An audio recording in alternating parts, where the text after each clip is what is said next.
Madam ह्या सगळ्या गोष्टी तुम्ही करताय. बऱ्याच ठिकाणी मी जाहिरात वाचत असतो 100% प्लेसमेंट, आणि ग्रामीण भागातले अनेक युवक येत असतात. प्लेसमेंट 100% मिळेल. घरच्यांना पण तुम्ही जसं सांगितलं की फॅमिली काय आईवडील असतील आणखी कोणी पालक असतील, त्यांना वाटत असतं 100% प्लेसमेंट म्हणजे 6 महिन्याचा कोर्स केला की आमचा पाल्य नोकरीला लागणार, त्याला प्लेसमेंट मिळेल.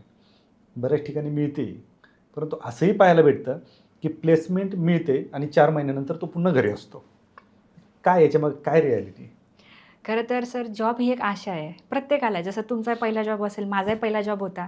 खूप आशा असते, कारण डिग्री आहे, घरच्यांचे स्वप्न असतात, एवढा खर्च झालेला असतो, आता याने कमवावं, जबाबदारी घ्यावी, प्रत्येकाला वाटतं. पालक म्हणून एक्सपेक्टेशन ठेवणं एकदम करेक्ट आहे. पण विद्यार्थी म्हणून ज्यावेळेस विद्यार्थी क्लासेस जॉईन करतात, तर त्यावेळेस त्यांचं पण हे काम आहे की बाबा नाही, माझं प्रिपरेशन कुठपर्यंत आलं आहे. ह्या सगळ्या फ्लोमध्ये दोन्ही साईड महत्त्वाच्या आहे. इन्स्टिट्यूटही महत्त्वाचं आहे आणि तुम्ही पण महत्त्वाचं आहे. फक्त डिफरन्स कुठे क्रिएट होतं की आपल्याला जॉब हवा आहे, आपण इनिशिएटिव्ह घेणं फार गरजेचं आहे. आता ज्या ॲडव्हर्टाईज अशा असतात की 100%, मी तर म्हणते सर, जगात गॅरंटी स्वतःची पण मी घेऊ शकत नाही. तरी पण 100% लिहिलेलं असतं ना क्लासच्या बाहेर. नाही घेऊ शकत कोणी कोणाचे. आणि याच्यात तर हा जॉब आहे आणि बरोबर. तो मुलाखत दिल्यावर मिळणार आहे. तर त्याच्यात Exactly. गॅरंटी कोण कोणाची कसं काय घेऊ शकतं? मला असं वाटतं ना, असिस्टन्स महत्त्वाचा.